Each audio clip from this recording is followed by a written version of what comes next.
podcast is part of the Sports Social Podcast Network. Ladies and gentlemen, welcome to Achtung Millwall. Broadcasting from beautiful South Bermondsey, it's the #1 Millwall podcast. Accept no substitute.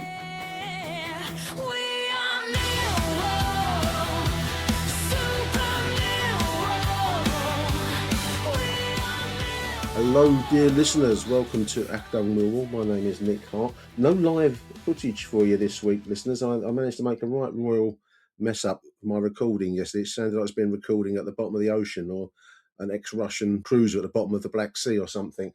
A lot of gurgle, so I've dispensed with that entirely. And instead, I've got a series of great guests. First up on today's show is show regular Graham Payne. Welcome to the show, Graham. Cheers, Nick. Thanks for having me on. What a win yesterday. A blistering first half was more than enough to see off QPR. I thought we were really professional the way we approached yesterday's game, mate.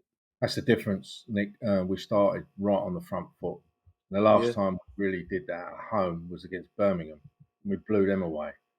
You know, these last couple of home games where I think we lost to Blackburn and Norwich, we've started so slowly. And, you know, that's the difference. If you start on the front foot, you get the crowd behind you straight away. And, you know, the game, in all senses, was done after 15 minutes, wasn't it, really, the two goals? The two goals and other chances too that went begging. But, I mean, it's a great help when you're a goal up inside 3 minutes via the man, for me, the man of the match, Derek Mazusako. In the stadium, for reasons that beat me, Tristan Kramer. It wasn't a bad game for Tristan Graham, but I thought Derek was the standout, along with, you know, Turno Ballo. I thought did also well on the left side, but Derek was it was his best game in the Millwall shirt. Full stop. I thought yesterday.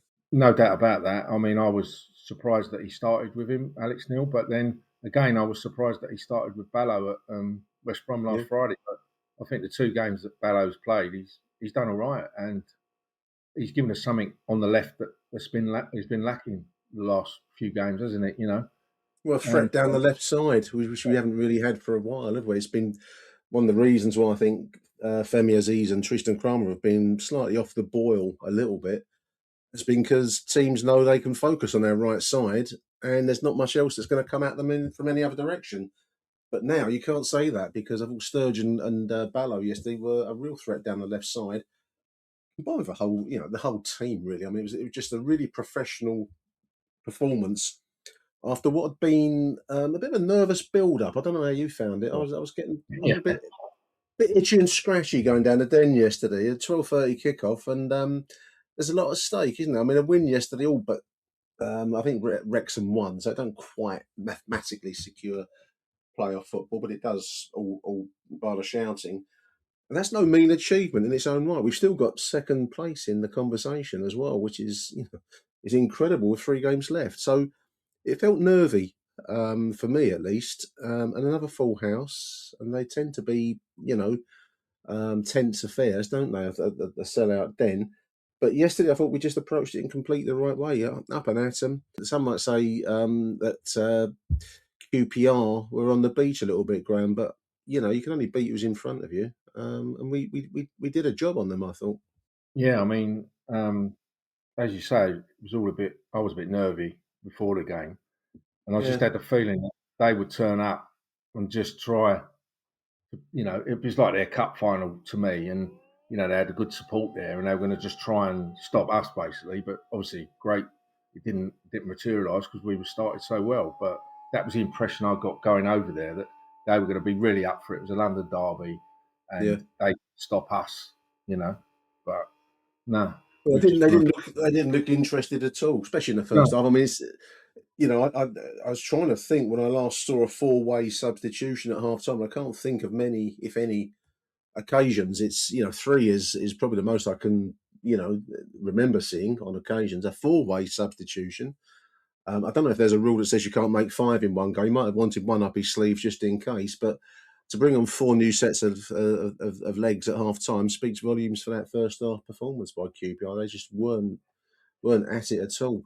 I was watching the edited highlights, the extended highlights on the club site, Graham, and It was a great strike by Mazusaku for the opening goal, 3 minutes in. But I would be doing my nut if I was the QPR manager and I looked at their defender, kind of ducks underneath it, doesn't he? Yeah. I mean, that's shocking, isn't it? Yeah, if that was the other way round, you'd be going mad, wouldn't you? Oh, For you'd be Millwall doing your players, nuts. yeah. Yeah. You know, I mean, but of course it will hurt. It was a decent strike, side foot kind of from the edge of the penalty area with power. But a defender's got to get his head in the way because yeah, what he did, I if don't know if he was anything, trying to get. I think he was trying to get underneath it to flick it over the bar. Very ambitious, if that's what he was trying yeah, to do. But he basically ducked underneath it, and it went in the net for 1-0. And that was a huge weight off of the collective shoulders of the Den, because at that moment, I think there was a sense that this was going to be our day, Graham. And yeah, we played with a lot of freedom after that, didn't we? We went close a few times. yeah, we did.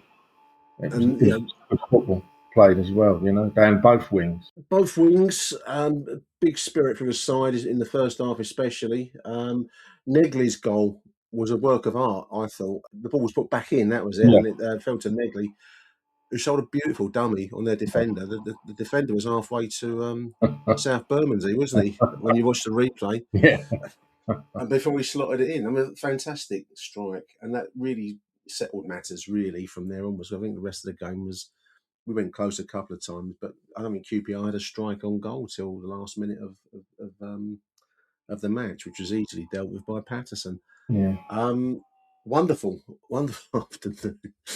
It's a bit alien to us to go 2-0 up early on in the game, have the game pretty much sewn up, and then be straight batting our way through the rest of the match for 3 easy points, Graham. It's a bit of an alien feeling at the Den, isn't it? well, it is very, yeah, especially the last few couple of home games, you know, we've gone 1-0 up in both games and ended up, obviously, unfortunately, losing them. But yeah, I mean, it would have been nice if, I think it was Negri with a chip. That would have been nice to have gone in as well. He went for glory there, didn't he? Yeah, Ball through yeah, a fortuitous bounce, but he yeah, was through on goal, and he went for the. I think Alex Neil said after the game he went for the Sky TV glory clip, you know, lobbing the goalkeeper rather than putting it through past him and into the net. But and there was a chance in the second half. I think Coburn had yeah, had a bundle on the down at the Coldblow Lane end that was cleared somehow. I don't know how that happened, but another day you get something. I mean, just overall, I thought we dispensed with a moderate QPR side with ease, and that was just what Doctor ordered in a week where, you know, that secures pretty much, for me anyway, playoff football. yeah, And we were still in the conversation for second place, subject to terms and conditions elsewhere, which play at 12 o'clock. Graham and I are speaking at 10:30, listeners, so we'll see how that shapes up later. But to be in with a chance is a massive tribute to this squad, Graham, isn't it? yeah, it is.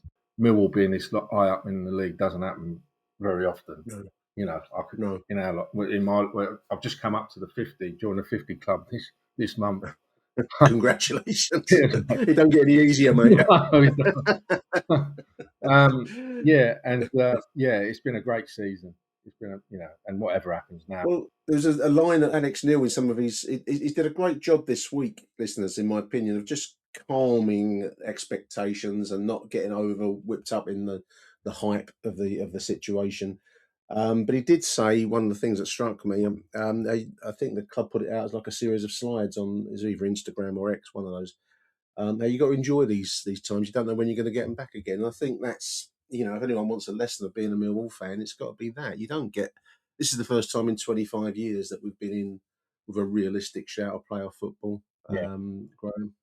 And you know, to be talking about being promoted as of right automatically, as a still perhaps the outsider in that particular race, perhaps. Well, you know, that's once in a blue moon, isn't it? You're going back to 1988 for that. So, from this level anyway.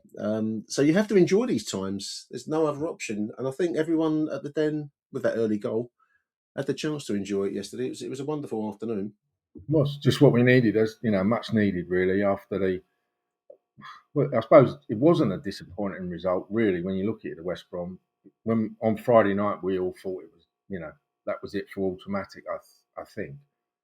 Yeah. But yeah, that's what we need, a nice win. And now we go into these 2 away games. Unfortunately, I think it's just 3 days, isn't it? Because we've been Yeah, I mean, it's mad, moved isn't the it? I Leicester mean, game. Tuesday night, then Friday Yeah. night, Stoke and then Leicester. But let's see what happens with Ipswich later. Let's see what we can get at Stoke. Stoke are mid-table. I think they got beat by Wrexham yesterday, didn't they? So, Yeah. hopefully they're also on Ryanair going to wherever they go to. That'd be nice if we can go there and get another result. I mean, this I think that's what we've got to try and do. Graham, we've got to get 3 results here, haven't we? And see where we finish. Who knows where we're going to finish? But that's got to be the object of the exercise from just three left in the season. I think realistically, if we're going to have any chance, I think we've got to win all 3 games. I don't know how you feel, but obviously 9 there might be points. twists and turns where you don't. But I'm looking at it now. I think we have to win all 3 games. I agree.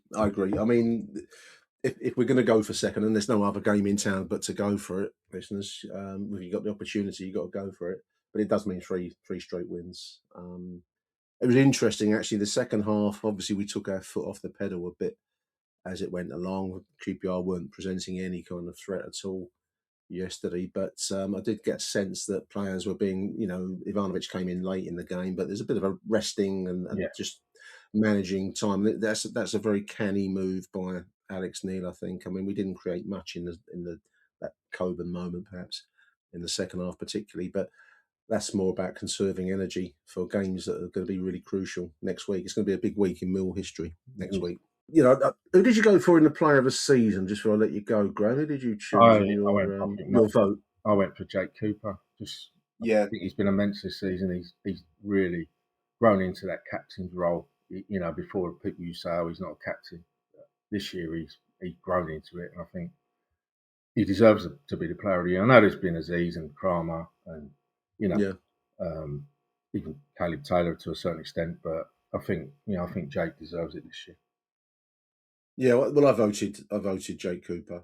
I suppose a player that has come on a long journey, and you probably wouldn't vote for him as player of the season, but I did want to mention goal scorer is Camille Negley, who is increasingly looking a real prospect. I mean, when you look around the coming players, everyone's mentioned Aziz and Kramer as whatever becomes of us this season, both at Premier League level players as they've been seen anyway, and maybe will attract interest over the summer. But you look at some of the other players that are coming through there. I mean, Derek really established himself yesterday as a. I see him in a light I didn't really see him before, Graham. I don't know if that's a fair thing to say, but he was an influence yesterday, and that's not what I saw. Previously, I saw a decent young player that was a little bit. Could easily be in the under-21 squad, but wasn't quite an established first team. But I wouldn't say that anymore. And after yesterday's show, I thought he really came on strong. So prospects for the future there as well. The club generally is in a really good place right now, isn't it? It is, and I think I think Negri next season will be a major player. I think he's got the things now. And what I'd really like to see him do is, add to, the goal scoring. He's missed a few chances this season, one-on-ones, where he's took the wrong option, blasted, and I think we saw that yesterday with that lob going for glory when the business is out, and we've got some hell of a player on there, Yeah, well, it's some performance where we can get this far into the conversation and not mention Femi Aziz in the great depth. That's and Tristan on the right side. The fact that we're starting to spread the threat onto the other flank and through the centre increasingly, I think we know what they can do, and we know how crucial they're going to be going into maybe playoff football, maybe not. We'll see, but I think that's a measure of the strength of this side. One thing I wanted to mention before I let you go is what a tribute to Alex Neil this season has been, because it's good times at the moment, listeners, but we've spent huge chunks of the season, Graham, with half the side out injured. To be in this position on the back of a season where you're nursing sides through games and week by week, never knowing who you got available. He's some manager, in my opinion. He's really showing depth. That period of ability. November to maybe February, maybe not as long as that. That was when we had most injuries, and to keep us in, we was in the top 6 all the time, and to keep us in there, as you say. I mean, we had fullbacks playing in midfield at one point, didn't we? And well, we did. We had Doughty playing further forwards. Another player that we're looking to get back from injury. We'll see if the playoffs become a reality. Then we'll need as much experience. Bannon, we haven't really seen much of, but I think he's an influence around that. You get just watching him warm up. He was talking to players. I think he's there more for the wise man on the bench type, a kind of an assistant to Alex Neely in that sense, as someone that's been there, seen it, and done it. And I think maybe that's the kind of thing that is needed, especially when you've got a lot of young players in your squad. So we even had the elusive or Zach Lovelace back yesterday. He was seen. He was warming up. I can vouch for the fact that he exists because he was warming up in front of us down below Block 1, listeners. We didn't see him on the field, but he was the lesser spotted Zach Lovelace. There we are. Wonderful afternoon. Let's see where we finish, Graham. Yeah. It's giddy stuff, mate, isn't it? It's brilliant, and as you say, to be in this position with 2 games to go is just brilliant. Graham, I'm going to let you go, mate. Big thank you for joining me on a Sunday morning. In the wake of that fantastic 2-0 win yesterday, we've got dramas yet to play out today. Ipswich play Middlesbrough at 12 o'clock. We'll see how that shapes up. But do stay tuned, dear listeners, to talk to Harry Warren after these messages. Achtung, Millwall. Hello, dear listeners. Welcome to Achtung Millwall. My name is Nick Hart. You're listening to the number 1 Millwall podcast. Of course, no live footage for you this week, listeners. I've had to dispense with the whole thing. I made a mess of my recording generally yesterday. So instead, I've managed to get an exclusive interview with Mr. Harry Warren. Welcome back to the show, Harry. Thank you very much, mate. I didn't know that you'd bungled. Just go around with a new mic, and Bluetooth mics don't work very well, listeners. That's my tip to you. So I've dispensed with it all. It sounded like it was being recorded at the bottom of the oceans. It wasn't really listenable. So instead, I brought Harry onto the show ahead of his busy day, and I just want to say I appreciate you coming on, Harry. But 2-0 win yesterday, mate. Putting the second back into second position with Ipswich playing Middlesbrough at 12 o'clock. It's an incredible position to be in with just 3 games left now in the Mill season. Well, I mean, first of all, the position is the position. You're second. I don't know how many days of the season we've actually been second as the clock turns to midnight. I think it's maybe 1 or 2. Yeah. And as I've said before, I don't give a fuck where we are in the league table until the musical chairs stop. So yeah, it's great being second. It puts pressure on them today. It would be nice if Middlesbrough could do us a favour, because then it does. Realistically, you only need Southampton to beat Ipswich, and as long as we do our job, which is to win the next 3 games, which is all we can do, isn't it? Yeah, all we can do. You know, you are still reliant on 2 results going against Ipswich. I mean, a point for Middlesbrough today means that they'll go back second, obviously Ipswich wise, but it will allow. I mean, Southampton, I've watched the highlights. Southampton didn't look great against Swansea, and it's only going to get worse. It's very hard for Ipswich and Southampton because they've got a very, very truncated schedule in the sense that they've got to play an extra game. Obviously, Southampton have got the FA Cup semi-final next Saturday, and then they do, don't they? Yeah, I forgot that. Yeah, right. So they've got that. Obviously, Middlesbrough and Ipswich are going to play today, then play Wednesday. So again, we'll be in front. If we can do the job at Stoke. He says do the job at Stoke, and then I don't know. Is there a cathartic sense of I really hope Leicester aren't down when we play them? I don't know what's the best. I mean, someone said that to me yesterday. We could be playing Leicester when they're relegated, but I think you've just got. I mean, you've hit the nail on the head, and you almost sound like an English Alex Neil when you started this conversation there, Harry. You really do have to only take it 1 game at a time with the opponents that are right in front of you and do your best to win it, because everything else is out of our control, isn't it? You know, we can't impact or have any influence on what goes on later at Ipswich and with Leicester, so on. Yeah, I think we can at the Den. I think yesterday at the Den was the best we've been at the Den for a while, and that was due to us as a support. Yeah, we did it yesterday. That's right. It also helped getting a goal 2.5 minutes in. But because you come out and put a performance on, the crowd then, the nerves, because I walked in, I was fucking nervous. I'm sure other people were, right? And you go, and you come in and you know, Derek Mazzucato turns into prime Paul Scholes for an afternoon, and we we decide that we're gonna win this quite comfortably without really, after the first 20 minutes, getting out of second gear for the rest of the game. We're quite happy to let QPR have the ball, come and break us down. We don't think we can.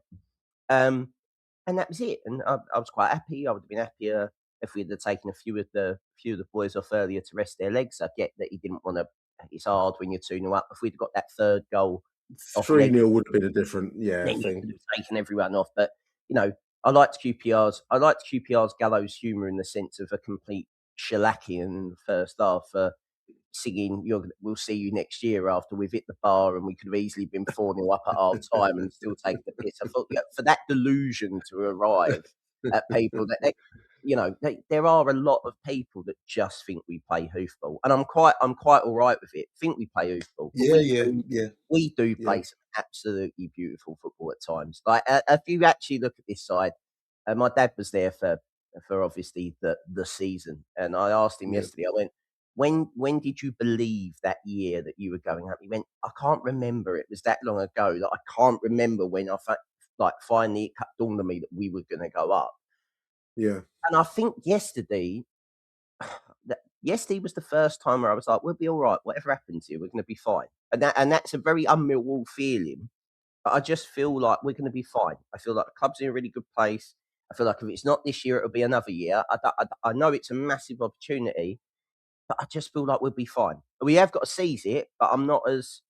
It doesn't feel, like before when we've been trying to get into the playoffs on the last day. It feels like, it's almost like a Zulu Rooks drift kind of fighting off the championship. This time, like I generally do feel like we are the second best team. I really do. I think we are still punching above our weight for that. But we played a large portion of this season without our first 11, which is, we're still playing a centre half at right back. No one knew that he'd turn into, Maldini. No one knew that Alfie Doherty would play 6 games and have 6 games off all season. We've lost Billy Mitchell, who arguably has been our best midfielder, and we've replaced him with, again, yesterday's game for Derek Mazzucato. Anyone who watched Adrian Siriu in his one decent game for Millwall, I think it was against Leicester many, many moons ago, where you go. And you thought we'd signed Edgar Davids for an afternoon. This is the level. When someone puts in some random performance at Millwall, we go completely overboard. I've seen so many memes online of Derek, and it was just brilliant performance, wasn't it? It was, Harry. And I suppose, the only caveat I want to stick into the listeners, without being a buzzkill, is that QPR, especially in the first half, were beyond the beach. They were in the hotel, in the bar. They weren't even on the beach. They'd had the beach. They were very poor, and that was evidenced by the fact that their manager made a 4-way. I can't remember many times I've ever seen a 4-way half-time substitution. It went 5 very early on in the second half. So that was the level that they were at. And I think they had a shot. I watched the extended highlights before speaking to Harry, and I think they had one shot late, which Patterson dealt with reasonably comfortably. And that was the only shot I remember them having on target in the whole game. So there's that. But you've got to beat who's in front of you, like the cliche has it. And we were just at it from the start. It was, you mentioned the kind of football we've played this season, Harry, and fast-paced power football like that is exactly what I want to see at the Den. I don't care whether, Archie fans from places like Bristol think we're kind of that geezer, lumpen proletarians or whatever, but that will do me, Honestly, he's fucking obsessed. Someone sort him, someone send him to what did they used to send you to if you're a Victorian? Drew from Bristol City. We're talking about listeners. They used to send people to the sanitarium or whatever. They send him to Bath. Send him to Bath. Porty's head is quite nice, I hear. Overlooking the water. I don't know. But no, I mean the opening 20, 30 minutes was exactly what was needed. Power football, played fast and hard and furious, and what a goal, what a performance by Derek, but what a way to take that first goal there. A beautiful strike, Harry. I mean, almost a power side foot in from the edge of the penalty area. Watching the replay, I did notice that I would be very unhappy if I was QPR's manager with a defender that kind of ducked underneath it. as it was coming towards his head. That would be a big red flag for that man's contract going forwards. But that doesn't detract from Derek's strike. It was a thing of beauty for me. Yeah, it was, and I think he'd run past one to get on the end of it to get to the ball, and I'm like, Yeah, oh, he beat the man. That's right. Yeah, and in that first sort of 20, 25 minutes, as you said, they were on the beach. I don't know if they were on the beach. Sometimes you catch teams a bit cold in the first 10, 15 minutes, Yeah, and you can easily be out of sight if you start really well and get an early goal, especially at the Den. And how many times have we not done that recently? I'm thinking of sort of Norwich and Blackburn. We got in front and let it go, haven't we? Yeah. So you got to start well, and then that takes. We're not built for this, right? As a fan base, we are not built to deal with, any sort of pressure. Success. Our pressure is kind of, it's an FA Cup full franchise. Come on, let's take the piss. And, if we get beat 4-0, it don't really matter. But, for a sustained emotional wrecking ball of a season that this is, we're all now a bit, you see, it's more relief when the first one goes in, and then it's joyous when the second goes in. Yeah. And then instantaneously, the idle chit chat then turns about what everyone else has got to do for you to still be second at the end of the weekend. And this isn't, I can only imagine what it must have been like back in the day of a transistor radio, like people having arguments over this point puts them here and whatever. And obviously, it was the year before I was born where you get false rumours back then. Exactly, yeah, you were promoted when you weren't really promoted. So, blokes that delighted in shouting out false scores. Anyway, that's another podcast, listeners. Back in the olden days. So 1-0 ahead. I mean, we were playing really well. I also want to name check Turno Ballo, Harry. I thought had a really good game yesterday. I mean, obviously the plaudits are going to Derek, and rightly so. But I thought Ballo in the last couple of games has been a boy transformed. I mean, whatever they've done in training has really lifted his game up a level for me. I don't know how you saw him. I think Ballo's been quite good. He was good for sort of maybe half hour, 45 minutes against West Brom, and then faded, which I think is natural for someone that's, pretty much not played a minute since February or whatever. And I do think teams have sort of sussed out that we're only good down one side and then have forced everything back in. So yesterday, obviously, QPR, I think we're caught a little bit cold in how good we were down that left-hand side. And then it opened more space up down the right because then you obviously have to defend both flanks. And realistically, what you then do you send Millwall back into the middle so they can then switch it back out to both flanks? Or you've got to pick what side you want to almost show the entire team. I do think we miss Alfie Doherty. I generally want that on record, that I think that if we are going to go into the playoffs, if we can get that boy fit, would be great, because I think if you are going to go for those 3 games, and let's argue it's Wrexham, I don't know, that we finish third and we get Wrexham over 2 legs, I do feel like you're going to have to go to there. That's going to be a cauldron on the evening. And sort of sit in, and if Millwall can come away without conceding a goal that afternoon and do Millwall's counter punching, you are going to have to be a little bit more. Ballow's great, savvy, brilliantly, but I'm not sure a Sturgeon Ballow left hand side is going to necessarily give me the defensive cover I'd be looking for. But you can only say what they've done so far, and I think the 2 games that have played recently have been really, really good. The second goal comes from Ballow getting fouled, but not winning the foul, and then getting up and playing to the whistle, which is done really well. So, I think that everyone's going to have to contribute. But our squad, I think we've got sort of 14 or 15, maybe even 16 players that are probably good enough to be where we are. Once we're past that sort of front 16 of our squad, we're kind of a little bit weak. I think that's where we are. That's natural because of our budget and who we are and everything else. But I think if we were in the position where we were third with 2 games in hand, I wouldn't be as confident, because we would struggle with the amount of games and the turnover and the turnaround. And all we can do is keep, there is a way to look at, we've got to play first.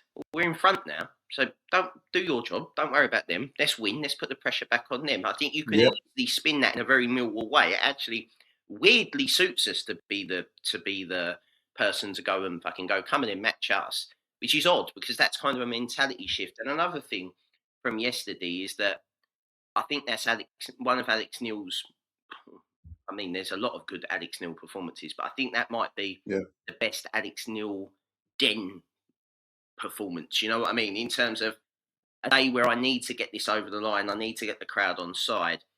Again, in your recent podcast, you said, Gary Rowett never got it. Joe Edwards, we won't talk about. Neil Harris. No. It's very odd for a Millwall manager to get the den, and I think Alex Neil gets the den, and he's a very good manager in the sense away from home. So he suddenly got Alex Neil's got the bits of Millwallness, to nick another famous Millwall man. There's a phrase from the past. Yeah. But he does. He has a sort of, what's the right word? He just seems to know what we need. There's no bollocks with Alex Neil. There's no, or if there is, he never shows it to us. This is what we've got to do. This is the situation we find ourselves in. He's a bit of a calming influence, kind of, for us. It was interesting listening to his interviews in the week, because I was, like yourself, I was kind of nervous because we've seen a few home performances recently where we needed a win. I'm thinking of Blackburn, I'm thinking of Norwich, and we've managed to fall flat on our face both times, I think, getting in front, which is not us at all. So I was kind of nervy coming into it because there's a lot on the table. Playoff football is a huge achievement. Let's see where we go with the second position. That might be still outside of our reach, but we'll see. But he goes to great pains, Harry, to get the squad to just focus on what's in front of them. Don't listen to stuff. I mean, I don't know, players probably do or don't. I don't know. They're all young kids now, so they're all going to be well versed in the social media world, so they'll read stuff and see stuff. But he goes to great pains to tell them to focus what's right in front, what you can control, and do what you can do. And certainly yesterday, I thought that was a great professional performance, given that it was a nervous week building up to it, and that's a tribute to him and the squad, but particularly to him, I think. Definitely, and I think there's been countless times where we go back to the Blackburn game, not this season, the Gary Rowett Blackburn game, and pretty much the end of Gary Rowett's Millwall credit bank, I think. Yeah, and you see the sort of progression. I know we've had to go through Joe Edwards and Neil Harris to rebuild us again after that in those 18 months. But you see the progression of how good the squad is now, how good everything about the club just seems to be good at the minute. Like I walked around, I renewed my season ticket before the game, walked around. Obviously in the week the news that they've got 8,000 season tickets already sold. The club's in a great place. Like the fact that we signed Barry Bannon, which wouldn't have been cheap. Let's have it right. Barry Bannon would not have been cheap. I know Wednesday and it's all going wrong, but he wouldn't have been cheap in terms of wages. And the club have gone, yeah, fuck it, we're in a good place. Let's gamble. Let's have a go. We wouldn't have been able to do that 10 years ago. Like it just is. You go walk around the back of CBL and every fucking van and every inch of what we can do there is being utilised to make money. And it feels a lot more professional, Harry, doesn't it? Generally, around the day. And obviously that entrance there around the back of the CBL is going to be the station, and you just see that it would be the perfect time. I mean, there's never a bad time to go up, but it would be the perfect time to go up because that money that you get from going up is going to be used well. I mean, let's have it again. I'll say it again on air. Please do not extend the capacity before we've been up for 3 seasons, Millwall, if you are listening, okay? It's not the most important thing. I know you like to sell shit, but don't fucking fill the corners in. That's not what you do. It's not LFC Manager 2000. You don't just make the ground look nice. You have actually got to invest in the playing squad. That is quite important. I like the idea of dividing the away end into half Millwall and half away. You've got to give a certain percentage of the stadium to the away fans. I'm not sure I do. Quite like that. I'm not sure I do. You don't? If we're going to do, because that's going to cost money. If you are going to do that, put the corners in on CBL. Just do it. If you're going to do it, right? But fill that in. Would you prefer that to the division of the away end? You keep it as it is? I think aesthetically, I would. Yeah, I kind of like them. I like them being marooned down there in a kind of sort of not part of us island down there. It's very. And it brings additional cost. Surely long term that will cost more than what it will do to fill the corners in if you're going to go for it. And the corners allow you, if you, fucking, you know, in 2 seasons' time we go down and whatever, and you're back to 13, 14,000, and then you get a big FA Cup tie, you can fill the fucking corners in. It's there forever, right? Well, I think if you get into the Premier League, you won't have any worries about filling that kind of capacity at the Den. I mean, you know, Nick, this is the point. You're all everyone. I'm thinking long term. I'm thinking 1 year. well, you're going to come down to Yes, come down and come back again. I can't That's wait. the I thing. can't wait for fucking Tabitha and Tarquin who have decided to plot up in my block with their Waitrose bags. Fuck off, really. So Well, yesterday was more Von Tabitha and Von Tarquin. Oh, is that what you had? Is that what you had your side? We get the There was Heart of Midlothian people. You're going to get that. I mean, I bloke get replied to me. I get it, but there was some geezer on fucking Twitter who made a brilliant point. It's like, I can't wait till this successful 5-year period in our history is over so we can fuck off. We'll get back to 3,000 at the Den. Get back to 9,000 and I can have a road to myself. A bloke had a little dig at me. I do a little end of game right on the full-time whistle listeners, little video just to say, you know, Nick Hart from the Den, 2-0 win for the Lions, blah, blah, blah. It ain't easy to do. You kind of got to think on your feet doing it. And so I think I said 2-0 win celebrations around the Den. And of course, behind me was a group of tourists using their phones to video it. There was no celebration obviously taking place. So someone had a little pop at me, oh, they're all tourists. Well, tourists do build the Den and do bring money, and that's part and parcel of something you've got to get used to, Harry. You know, they can't buy a shirt at the minute though because there are none left. Is that right? Yeah, it's fucking made me laugh so much. It's brilliant because everyone's done the same, right? Because everyone's gone. We might go up here in that shirt. For obviously for people that were there, become an iconic shirt, weren't it? You know, right? If you want an 88 Millwall shirt, you've got no chance of spending less than 100 notes, right? Like you can't get that shirt. It's bucking. What happened to all the my guava ones? Can't we still get those out of like? Well, that's the point. I think the clothes bank at the dump, wherever it's going. Yeah, exactly. We had so many with Maguire part across the front that they've obviously had to get rid of them, and they never go. Oh, it's off. They can't touch it. No one's going to want anymore. Why can't they just get someone to peel off the Maguire fucking sticker and sell them at half price? It'd be fine, right? Like, look, well, I mean, we've already talked about our Del Boy, but Del Boy Trotter definitely would be selling them down the fucking blue, wouldn't he? You know. And a great chant yesterday. He's got his first chant, Del Boy, Del Boy, Del Boy. That was a wonderful moment for him. I also want to mention Camille Negley, Harry, before I let you go. What a goal, what a take, and the way he sells the dummy on one marooned looking QPR defender goes sliding in halfway towards South Bermondsey Station and then slide it home with aplomb was a wonderful moment, and I'm really pleased for the boys. I think he's been a revelation this season, Camille. Yeah, I didn't like him in the beginning. I thought he was lightweight. Not many did. I think he was very good. He does have a touch of the Paul Robinson about him. He does have one bad pass a game normally. He'll give a fucking horrible ball to someone in the midfield and you just shut your eyes and go, please don't let it go to a goal. Like, he done it earlier on in the season. He done it at Coventry as well. Like, I can pick ones in my head that I'm going, fucking hell, Camille, why have you done that? Like, you're so good.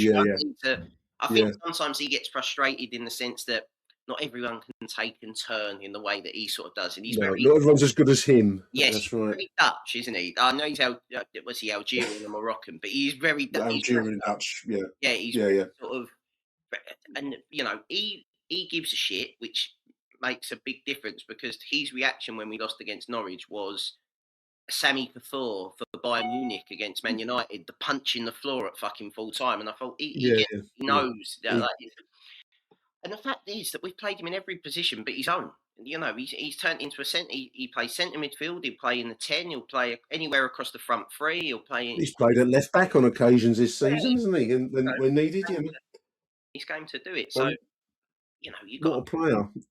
Yeah, he's been good. I mean, I haven't voted for my player of the season. I think it's remarkably difficult to pick your Millwall player of the season. And I think common consent has Jake as a shoe-in, and I think I won't disagree. I voted for Jake, but there've been a lot of other really decent performances. I mean, I want to mention Negley's little chip as well. That would have been a moment of glory if he'd have got that yesterday, that break down the middle and then the clip over the goalkeeper, but that didn't work out. But yeah, it's been a tremendous season. I mean, Kramer's been, I know he's had a few performances recently where he's maybe not been so hot, and the same with Femi Aziz. But these are top quality players, and we just got used to it, Harry. I think it's an unusual time, and we're getting used to quality across the side, don't we? Well, this is the thing, isn't it? Right, like if you were going to go, normally you would be sitting here. The season's kind of over, 3 games to go. You talk about what you need to go to the next level, right? Yeah. I sit there and I look and I go, right, the goalkeeper, if we sign Patterson, it'd be great. He's a good goalkeeper. The back 4 are all good, right? Maybe need a bit left back cover, probably, and probably do need a right back at some point in the club's history because we're playing a centre back there. But, he's been brilliant now. Then you go to midfield, you've got Casper Denor signing a new contract, Billy Mitch, God knows what's going to happen, and then you've got Derek, who looks like, let's hope that he keeps playing the way that he did yesterday. If he does that, fucking he'll be off somewhere as well. Femi Aziz and Kramer are both wanted by Premier League clubs. That's one of the worst kept secrets in football.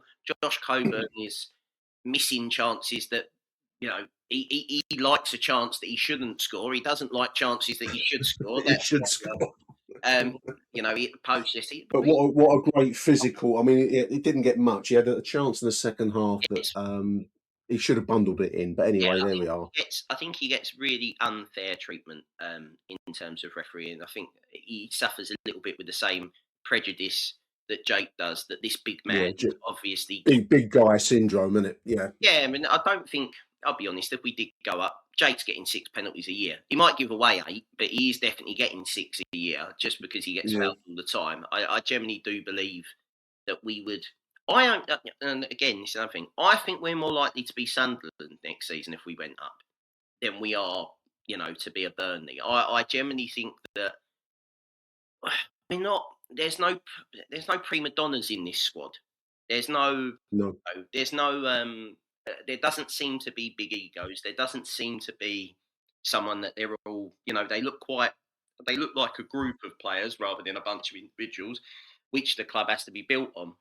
And you go up and you think, well, they're only going to... Millwall, I can't see Millwall spending the kind of money that would facilitate a complete change of playing squad. That squad is pretty much, barring, they're going to sprinkle some cherries on top. I can't imagine there being mass changes. They might sign a centre half, they might sign a centre midfielder, and they might sign a striker, whether they're signings or loans for a season.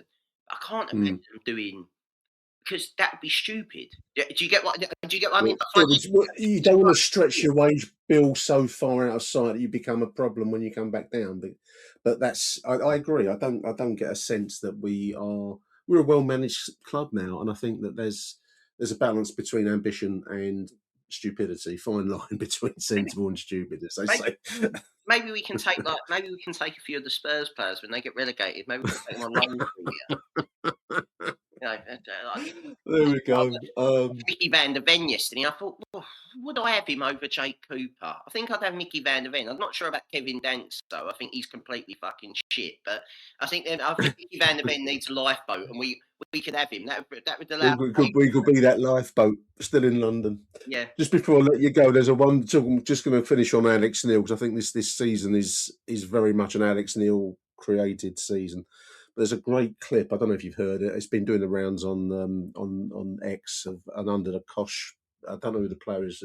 He played with Alex Neil in the past, but also when he was managing, it must be Norwich, and it was Norwich. I think Lewis Grabban parks his Lamborghini in Alex Neil's parking space, which gives him the and he berates Lewis Grabban, makes him apologise in front of the squad. It's a great clip, Harry, and I think that speaks volume to Alex Neil as a manager. He's a very down-to-earth bloke, and I think that's exactly what we needed.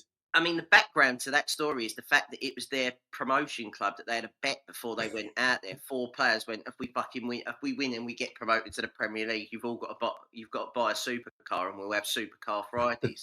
So they all thought it was idle chat, and then 4 of them actually bought the fucking supercars.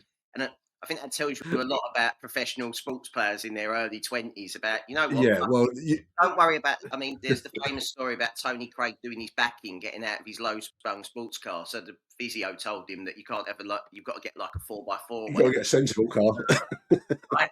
So you can only imagine Millwall's with Millwall's fucking training ground and them all buying supercars for Supercar Friday. We'll be fucked next season. We'll have even worse issues than what we've had this year.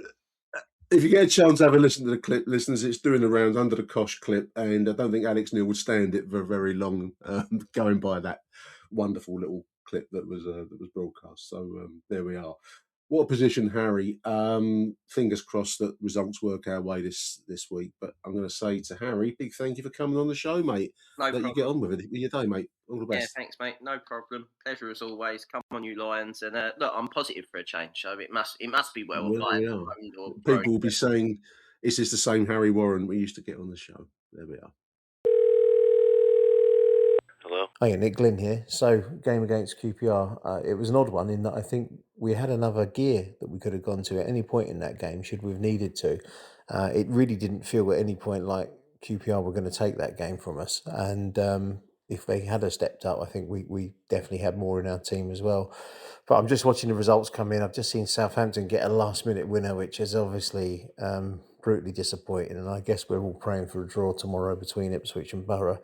But yeah, all in all, I think it was a good performance. A really good to see Mazusako come on, and obviously that knee injury is a bit of a worry, but like he played really well, and I think shows that he's probably one for the future. I think there's a few players we've got on our books that are not right for right now, but will be great Millwall players if they stick around and we can get them out of them their potential. I did think Crammer looked like he got quite tired towards the end after about the 70th minute. I saw one break forward where he just looked like he had nothing left in the tank. It would be nice if we had somebody to bring on to rest him, because he's obviously putting in a lot of work. And I think that right side worked a lot better, generally speaking. Certainly Aziz and Crammer had one of their better games over the last few weeks. I don't think they've played that well for a while. And maybe part of that is because we had a threat down the left-hand side as well, and that gave the opposition manager something to think about. So all in all, good result, good performance, and certainly more in the tank. Let's just hope that Derek Delboy is going to be fit enough to play a few more games, because it does sound like Billy's going to be back soon. Come on, you Lions. Oh, hi, Nick. It's Martin Colwell here, ringing in about the 2-0 win over QPR. I was there with my son. For once, we got off to a really great start, didn't we? There, we kind of knocked them back, and Del Boy's goal in the second minute set the tone, really, didn't it, for the first half an hour? And with the second goal, which was well taken, it really set us up, and we could have had more, really. But I thought it got a bit sloppy after half an hour. I thought we were doing that thing where we give the ball away too much. And, they came back into it. And they weren't very good, were they? They looked like a bottom half team, didn't they? They didn't seem to have much going. They had the quick blonde guy who got booked for the foul on Zach Sturge, and he was causing us a lot of bother, doesn't he, down the right wing? But once he went off and they brought on the 4 new players, I thought they lost a bit on that wing. And they had, second half QPR had to go for it, didn't they? They had nothing to lose, nothing to play for, so they gave it a go and knocked the ball about. And again, we created some chances but didn't take them. I thought that it could have got a bit nervy if they got one back, don't you think? Could have been squeaky bum time, as they say. We kept them out. But yeah, the defending was good, I guess. I think we lack a bit going forward without Femi Aziz on his game. And I think, Tierno Ballo tries hard on the left wing. He's not a great winger, and Tommy Watson doesn't seem to do anything when he comes on, does he? He seems to be a fish out of water, really. But yeah, what a fantastic game from Del Boy. Not just the goal, but an outstanding performance, really. I think that's the best performance I've seen from a midfield player for a while, and that's, taking into account what Billy Mitchell does.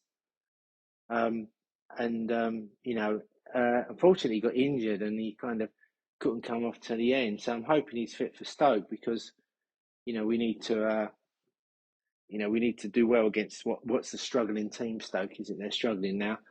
But yeah, I mean, definitely man of the match, Del Boy. I mean, no question. I mean, if the executive, just because you're in the executive lounge doesn't mean you know anything about football, does it? So, if they give it to Tristan Kramer, I mean, they must have been going for good looks, mustn't they?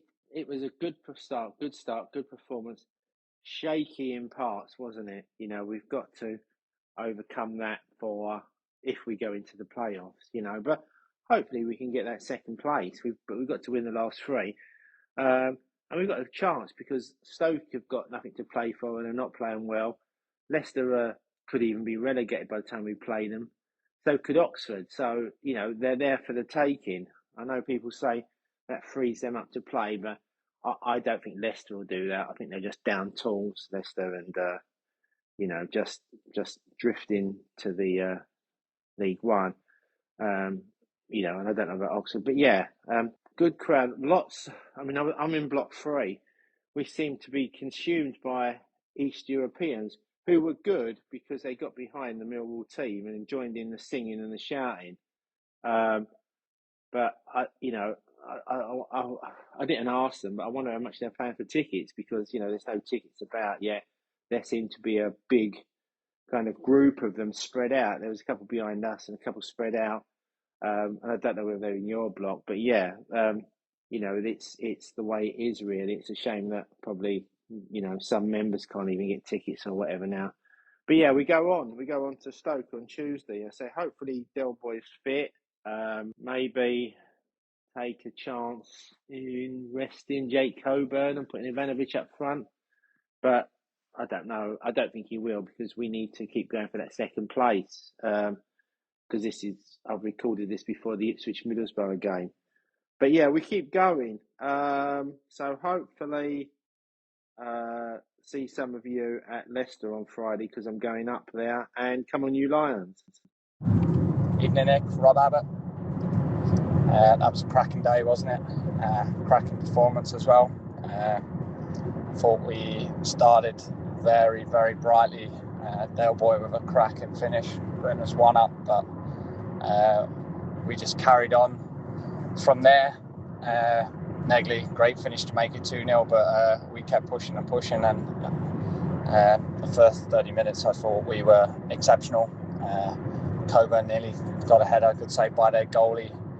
Negley's had that one-on-one direct Patterson up to Coburn flick on. I think if Negley has seen that back, he probably just takes a touch around the keeper. He's got an open goal, and then there was some really good football as well down the left where Sturge was free. He opted for the shot at that acute angle when square option was probably on, but no complaints there. I thought probably 5-10 minutes before half-time QPR were getting a little foothold in the game, but purely on possession. Patterson hardly touched the ball in that first half. So yeah, I thought we were exceptional. 2 up at half-time, potentially could have been more. And then at half-time I was just thinking, right, come out, do the same, get the third, get some of our big guys off and rest them. But I would describe the second half as a professional display. QPR made 4 changes at half-time to freshen it up. Very rare do you see that. So they tried to give it a go, but look, they had a little bit more ball in the second half, didn't they? But they didn't threaten. I think Patterson had 1 save to make, and that was in the 85th minute. So yeah, really good at seeing the game out. 1 big chance in the second half. Oh, Coburn, he is so unlucky. I think it was a great move down the right from Kramer, Negley, Aziz, and then it got back to Kramer and he put the ball in, and Coburn's made a good little connection, and the goalie's up. If I remember right, it's going the wrong way, and he's just stuck his toe out and it's hit the end of the foot and stayed out the net right in front of me on the Coldblow lane there. But look, we looked a different team today compared to the last month. Hopefully they're refreshed, and it's a huge week, isn't it? Hopefully everyone's fit. Tuesday night we go up to Stoke and we just see what's happening. I think Alex Neil's played a blinder in the week, taking all the pressure off the players and even the fans, and I think we bought into it as well today, because it was a much better atmosphere in our first half. I know we started on the front foot, but it was just like, whatever happens this year, it's been our best season for 24, 25 years. Let's just enjoy it. So yeah, we march on. Let's hope Middlesbrough can take some points off Ipswich tomorrow. Ideally a Middlesbrough win, but even if they take a draw up there at Ipswich, that'd be handy for us. But onwards and upwards. That was a great day, and I'll chat with you soon. Nick, a great performance and a great result from the Lions, just when many fans were kind of expecting a hard-fought tussle against one of the Championship's form teams. But that early goal settled the nerves, and all the pessimists, wobblers and quakers around where I sit, and then when that second goal went in, I thought it was a really dominant first half from Millwall, which must have pissed off their manager enough to make 4 changes at half-time. And, even though QPR upped their game after the break, we really managed the game well to see it out, I thought. Rangers, I think, only had 1 shot on target, didn't they? So no squeaky bum time. A great performance from all. Well, maybe not Watson. But Tristan Kramer will be embarrassed again by getting man of the match. There must be a lot of booze flowing around up in that sponsors lounge. And on the drive home, I mentioned that maybe when he got back to the changing room, he would give his award to Cooper or Sturge or Ballow or Coburn or Negley. You get my drift? Yeah. But of course, he gave it to Del Boy, who was the man of the match. Well, now we've got a quick turnaround for the Stoke game, but with our impressive away form, we should be up there without any fear. We fear no foe. Come on, you Wall. Cold night, sorry colours, scarf up, crack save it. Hello dear listeners, it's Nick from Achtungmillwall podcast. Life is always dramatic at the Den, and you can follow every twist and turn of the biggest small club in the world via the Sports Social Podcast Network. Whether it's match comment, the history of our wonderful club, or just the slings and arrows of outrageous fortune, you'll hear it all on our show. Not only that, but it's all for a good cause, because we donate our show profits to the Lions Food Hub. Tune into Achtung podcast now, wherever you get your podcasts. Who do you want to watch?